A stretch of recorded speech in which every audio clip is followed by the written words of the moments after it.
What is up, guys? Rick Kakis here. Thank you so much for stopping by, and today we are going to be taking a much closer look at the brand new Behemoth subclass for the Titan coming in Destiny 2 Beyond Light. What I've done is comb through all of the available Beyond Light gameplay to identify the new abilities of this subclass so we can break them down in much greater detail within this video, so you guys know exactly what to expect when Beyond Light launches. And so, let's get started.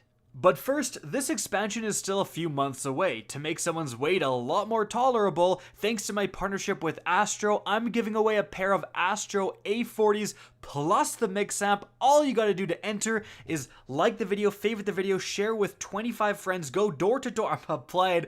As always, I'm playing. All you really gotta do, follow me on Twitter at RickKakis and tweet at me something with the hashtag Subclass, and make sure to spell it how it appears on screen. You'd be surprised. Now, if you're impatient, you can always click the link in the description down below, which applies a discount code to any Astro product, as well as supports the channel. That's a definition of a win-win. Good luck, guys. So, let's talk about this new subclass. Firstly, by talking about what should you expect with a new subclass. It's been a while, all the way back in the Taken King expansion for Destiny 1 is the last time we truly received new subclasses. Well, let's take a look at what we currently have for subclasses in Destiny 2.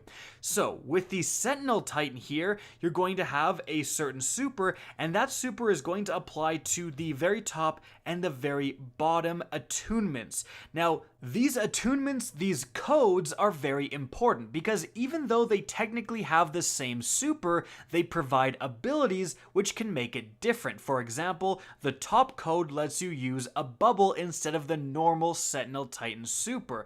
And also housed within these, nodes of perks, there's the melee ability as well. So that's a very important thing. Are we going to get 2 attunements when these new subclasses launch, or just 1?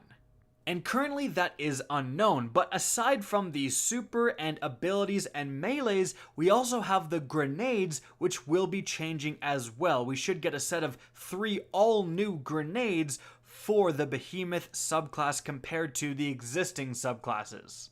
And that's due to the fact that the Behemoth subclass is a Stasis subclass, with Stasis being not just a random new subclass, but rather an all-new element which will appear on weapons as well. So now you can get weapons with Solar, Arc, Void, or Stasis as an elemental effect. Now, also importantly, the class abilities and the jumps remain the same no matter which subclass you choose, so don't expect any changes there. Alright, so let's start out here with the main new thing with the subclass, and that is the new super. And we actually have some first-person, or I should say third-person gameplay of this being used in-game right here. So, you can see it's actually called Glacial Quake, and this is going to be a new roaming super. It appears that there are a few different kinds of attacks you can utilize when you're in this super. First off, we have the heavy slam attack, where the player jumps a little bit into the air or activates it within midair and comes crashing down to the ground. Now, this is a little bit different than the traditional striker Titan slam because, as you can see, instead of just affecting the area all around where the Titan lands, it's instead going to shoot out 3 icy prongs that are apparently going to seek after nearby enemies, encasing them in ice and damaging them.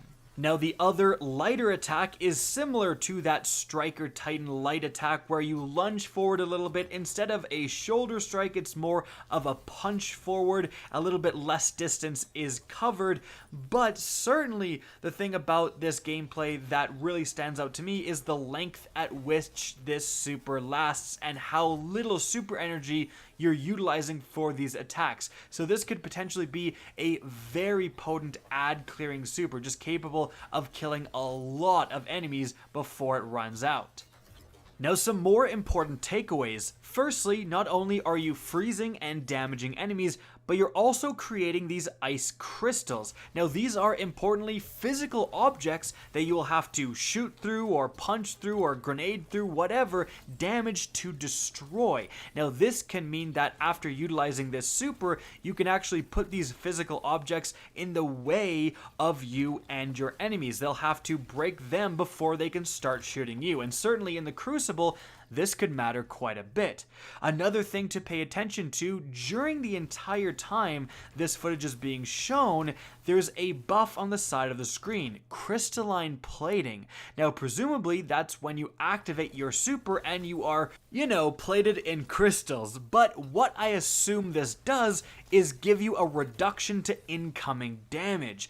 Now notably, you always get that when you have a super active, so potentially this is even more so than existing supers. Another thing to pay attention to is that when the Titan goes on some kill streaks, he doesn't actually produce orbs of light, but instead produces, as you can see, orbs of power. Now that totally makes sense. If you have this Stasis Darkness subclass, you probably shouldn't be producing orbs of light. So I would assume that they are functionally identical to orbs of light. If your teammate picks them up, they'll recharge their super faster. However, will they cross over to the other supers? If you're using a Sentinel Titan that produces orbs of light and you pick up orbs of power, are you still going to recharge your Sentinel Titan faster, or will this only work for other Stasis subclasses? That's a very interesting question. Now moving on from the super, let's talk about the melee. Now we do have some footage here of the Titan leaping through the air to punch an enemy when it lands. And then we also have this secondary footage of an even more insane leap to again have that same punch.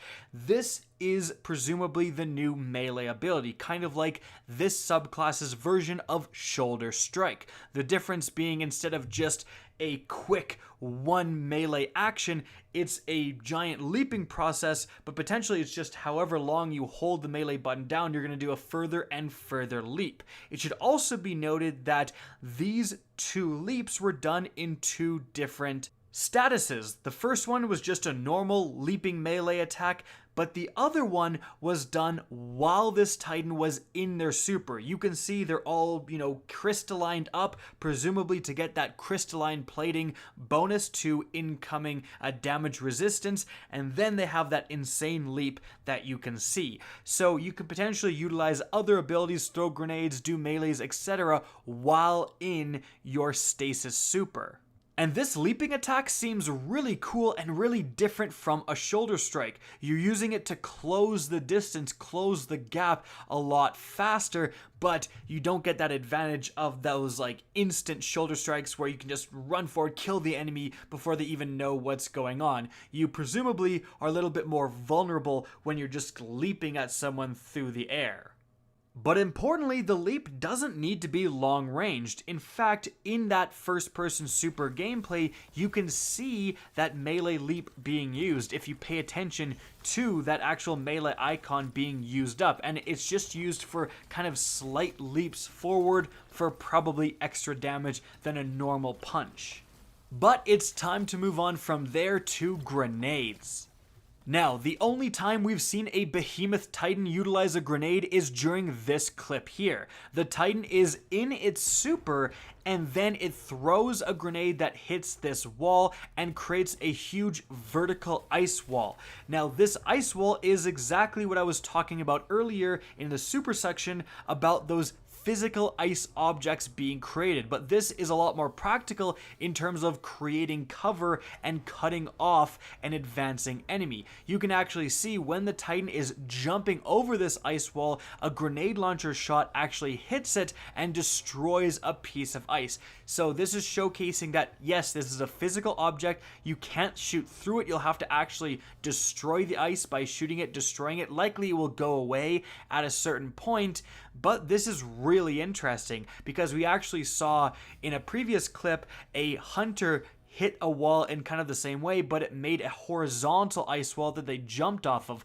Perhaps the Titans does the same thing, but it's just vertical for more practical combat applications.